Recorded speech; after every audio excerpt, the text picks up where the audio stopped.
دنیا کے اندر ڈھیر سارے واقعات ہوتے ہیں، ہم روز دیکھتے ہیں فلاں آدمی جوانی میں انتقال کر گیا، ابھی بالکل جوان تھا، کوئی بیماری نہیں تھی، کوئی آثار نہیں تھے، کوئی بڑھاپا نہیں تھا، کوئی بال سفید نہیں تھے، چلا گیا، رخصت ہو گیا۔ اب اس طرح کی جتنی بھی چیزیں ہوتی ہیں اس سے دو قسم کا لوگ نتیجہ اخذ کرتے ہیں۔ ایک لوگ اس سے عبرت لیتے ہیں۔ عبرت کیا ہے؟ کانوں کو ہاتھ لگائیں گے، توبہ توبہ توبہ استغفر اللہ، اللہ معاف کرے جی، دیکھو ابھی اسی عمر میں بیچارہ رخصت ہو گیا، یہ عبرت ہے۔ وہ دیکھو جی ابھی بچے چھوٹے ہیں، ابھی دیکھو وقت آیا تھا آسانی دیکھنے کا، ابھی حالات ٹھیک ہوئے تھے، دیکھو جی توبہ توبہ کیا معاملات ہیں، بس کانوں کو ہاتھ لگایا، چھٹی ہو گئی، یہ عبرت ہے۔ اور کچھ لوگ ایسے ہوتے ہیں جو ان چیزوں سے نصیحت حاصل کرتے ہیں۔ وہ کہتے ہیں یار وہ جوانی میں چلا گیا تو میں بھی تو جا سکتا ہوں نا، لہذا وہ کیا کرتے ہیں؟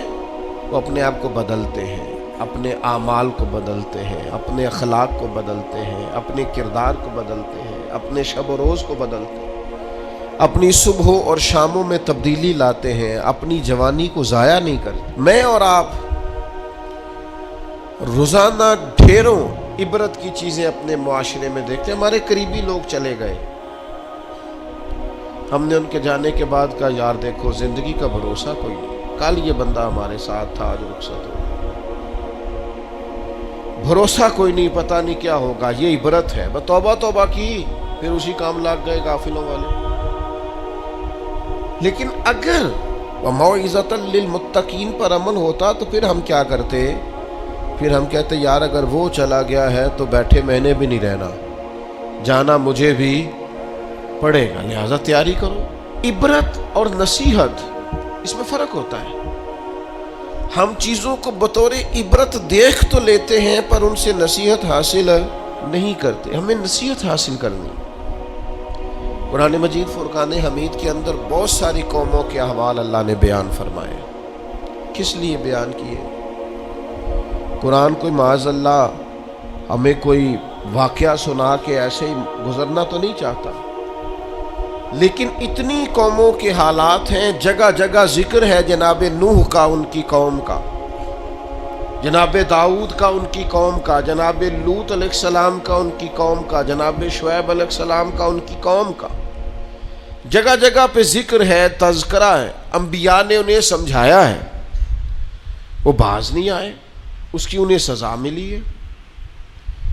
جناب شعیب علیہ السلام کی قوم ناپ تول میں کمی کرتی تھی، یوں سمجھ لیجئے کہ جتنے پیسے لیتی تھی اتنا مال نہیں دیتی تھی، اللہ نے عذاب دیا انہیں۔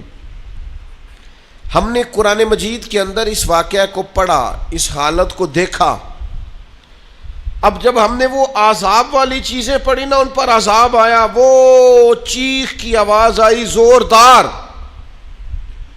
اتنی زوردار کہ لوگ تاب نہ لا سکے اور مر گئے۔ تو ہم نے کہا توبہ توبہ، اللہ معاف کرے، اللہ معاف کرے۔ بس یہ ہے عبرت اور نصیحت، یہ ہے کہ کچھ بھی ہو جائے آج کے بعد ناپ تول میں کمی نہیں کریں، جو مرضی ہو جائے، جتنے مرضی غربت آ جائے، جتنے مرضی حالات ابتر ہو جائیں، لیکن ہم کبھی بھی کسی شخص کے ساتھ یہ والا معاملہ نہیں کریں گے کہ پیسے پورے لیں گے چیز تھوڑی دیں گے۔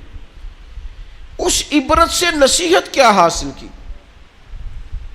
جہاں میں ہے عبرت کے ہر سو نمونے، مگر تجھ کو اندھا کیا رنگ و بو نے، کبھی غور سے یہ بھی دیکھا ہے تو نے، جو آباد تھے وہ مکان اب ہے سونے، جگہ جی لگانے کی دنیا نہیں ہے، یہ عبرت کی جا ہے، کوئی تماشا نہیں ہے۔ غور یہ کرنا ہے کہ وہ والا جرم، وہ والی خطا، وہ والا معاملہ کہیں ہمارے اندر تو نہیں ہے۔